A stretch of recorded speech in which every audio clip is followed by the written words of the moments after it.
All right, so today we are on day 94 of the 1 year chronological Bible plan, and we are going to be continuing on in Judges today. So let's get into it. Judges 11:29. Then the Spirit of the Lord came on Jephthah. He crossed Gilead and Manasseh, passed through Mizpah of Gilead, and from there he advanced against the Ammonites. And Jephthah made a vow to the Lord, if you give the Ammonites into my hand, whatever comes out of the door of my house to meet me when I return in triumph from the Ammonites will be the Lord's, and I will sacrifice it as a burnt offering. Then Jephthah went over to fight the Ammonites, and the Lord gave them into his hands. He devastated 20 towns from Aroer to the vicinity of Minnith, as far as Abel Keramim. Thus Israel subdued Ammon. When Jephthah returned to his home in Mizpah, who should come out to meet him but his daughter, dancing to the sound of timbrels? She was an only child. Except for her, he had neither son nor daughter. When he saw her, he tore his clothes and cried, "Oh no, my daughter, you have brought me down, and I am devastated. I have made a vow to the Lord that I cannot break."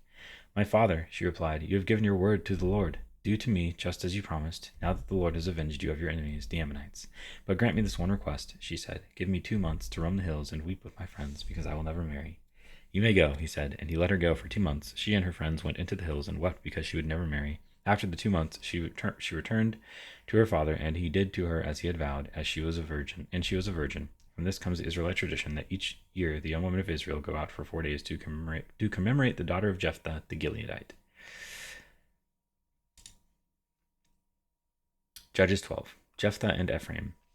The Ephraimite forces were called out, and they crossed over to Zaphon. They said to Jephthah, "Why did you go to fight the Ammonites without calling us to go with you? We are going to burn down your house over your head." Jephthah answered, "I and my people were engaged in a great struggle with the Ammonites, and although I called, you didn't save me out of their hands. When I saw that you wouldn't help, I took my life in my hands and crossed over to fight the Ammonites, and the Lord gave me the victory over them. Now why have you come up today to fight me?" Jephthah then called together the men of Gilead and fought against Ephraim. The Gileadites struck them down because the Ephraimites had said, "You Gileadites are renegades from Ephraim and Manasseh." The Gileadites captured the fords of the Jordan leading to Ephraim, and whenever a survivor of Ephraim said, "Let me cross over," the men of Gilead asked him, "Are you an Ephraimite?" If he replied no, they said, "All right, say Shibboleth." If he said Sibboleth, because he could not pronounce the word correctly, they seized him and killed him at the fords of the Jordan. 42,000 Ephraimites were killed at that time. Jephthah led Israel 6 years. Then Jephthah the Gileadite died and was buried in a town in Gilead. Ibzan, Elon, and Abdon. After him, Ibzan of Bethlehem led Israel. He had 30 sons and 30 daughters. He gave his daughters away in marriage to those outside his clan, and for his sons he brought in 30 young women as wives from outside his clan. Ibzan led Israel 7 years. Then Ibzan died and was buried in Bethlehem. After him, Elon the Zebulunite led Israel 10 years. Then Elon died and was buried in Ajalon in the land of Zebulun. After him, Abdon son of Hillel from Pirathon led Israel. He had 40 sons and 30 grandsons who rode on 70 donkeys. He led Israel 8 years. Then Abdon son of Hillel died and was buried at Pirathon in Ephraim in the hill country of the Amalekites. Judges 13, the birth of Samson. Again, the Israelites did evil in the eyes of the Lord, so the Lord delivered them into the hands of the Philistines for 40 years. A certain man of Zorah, named Manoah, from the clan of the Danites, had a wife who was childless, unable to give birth. The angel of the Lord appeared to her and said, "You are barren and childless, but you are going to become pregnant and give birth to a son.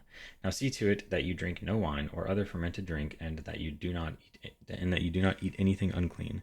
You will become pregnant and have a son whose head is never to be touched by a razor, because the boy is to be a Nazarite, dedicated to God from the womb. He will take the lead in delivering Israel from the hands of the Philistines." Then the woman went to her husband and told him, "A man of God came to me. He looked like an angel of God, very awesome. I didn't ask him where he came from. And he didn't tell me his name, but he said to me, 'You will become pregnant and have a son. Now then, drink no wine or other fermented drink, and do not eat anything unclean, because the boy will be a Nazarite of God from the womb until the day of his death.'" Then Manoah prayed to the Lord, "Pardon your servant, Lord. I beg you to let the man of God you sent to us come again to teach us how to bring up the boy who is to be born." God heard Manoah, and the angel of God came again to the woman while she was out in the field, but her husband Manoah was not with her. The woman hurried to tell her husband, "He's here, the man who appeared to me the other day." Manoah got up and followed his wife. When he came to the man, he said, "Are you the man who talked to my wife?" "I am," he said. So Manoah asked him, "When your words are fulfilled, what is to be the rule that governs the boy's life and work?" The angel of the Lord answered, Your wife must do all that I have told her. She must not eat anything that comes from the grapevine, nor drink any wine or other fermented drink, nor eat anything unclean. She must do everything I have commanded her." Manoah said to the angel of the Lord, "We would like you to stay until we prepare a young goat for you." The angel of the Lord replied, "Even though you detain me, I will not eat any of your food. But if you prepare a burnt offering, offer it to the Lord." Manoah did not realize that it was the angel of the Lord. Then Manoah inquired of the angel of the Lord, "What is your name, so that we may honor you when your word comes true?" He replied, "Why do you ask my name? It is beyond understanding." Then Manoah took a young goat together with the grain offering and sacrificed it on a rock to the Lord. And the Lord did an amazing thing while Manoah and his wife watched. As the flame blazed up from the altar toward heaven, the angel of the Lord ascended in the flame. Seeing this, Manoah and his wife fell with their faces to the ground. When the angel of the Lord did not show himself again to Manoah and his wife, Manoah realized that it was the angel of the Lord. "We are doomed to die," he said to his wife. "We have seen God." But his wife answered, "If the Lord had meant to kill us, he would not have accepted a burnt offering and grain offering from our hands, nor shown us all these things, or now told us this." The woman gave birth to a boy and named him Samson. He grew, and the Lord blessed him, and the spirit of the Lord began to stir him while he was in Mahaneh Dan, between Zorah and Eshtaol. Judges 14. Samson's marriage. Samson went down to Timnah and there saw a young Philistine woman. When he returned, he said to his father and mother, "I have seen a Philistine woman in Timnah. Now get her for me as my wife." His father and mother replied, "Isn't there an acceptable woman among your relatives, or among all our people? Along our people?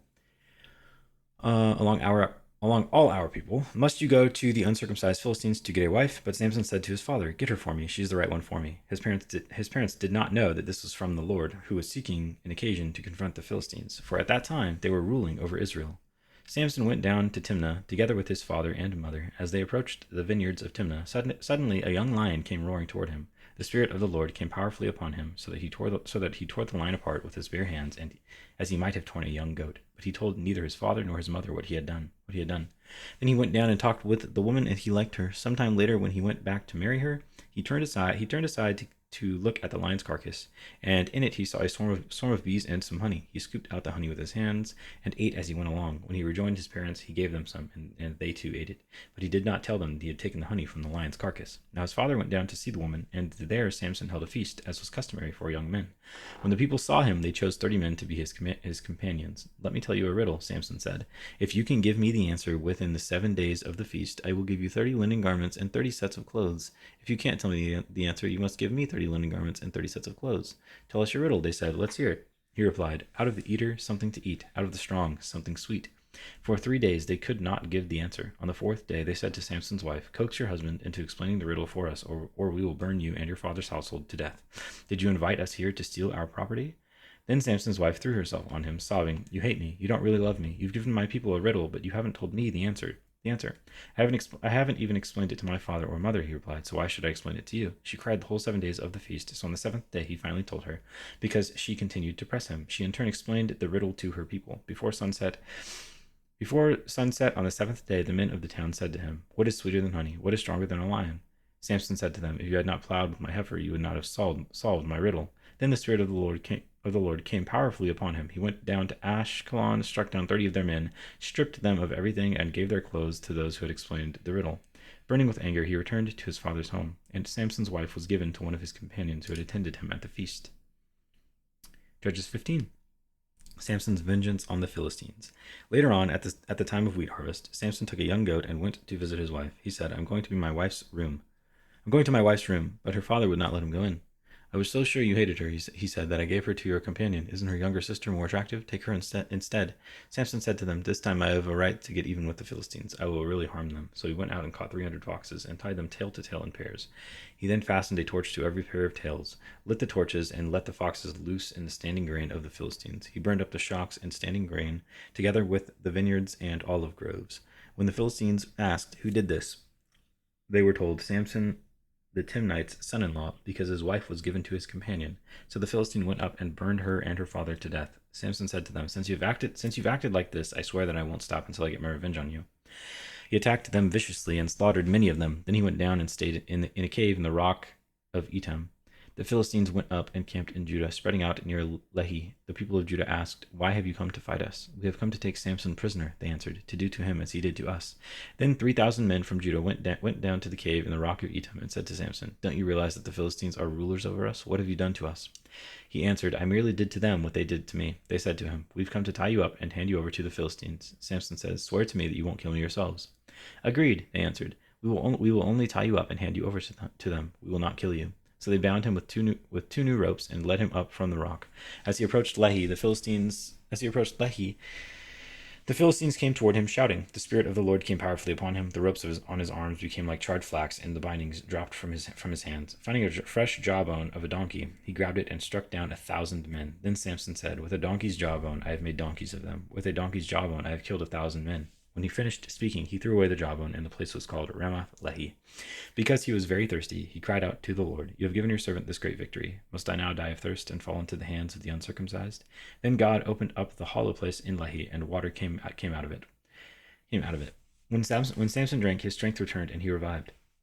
So the spring was called En Hakor, and it is still there in Lehi. Samson led Israel for 20 years in the days of the Philistines. And that is day 94.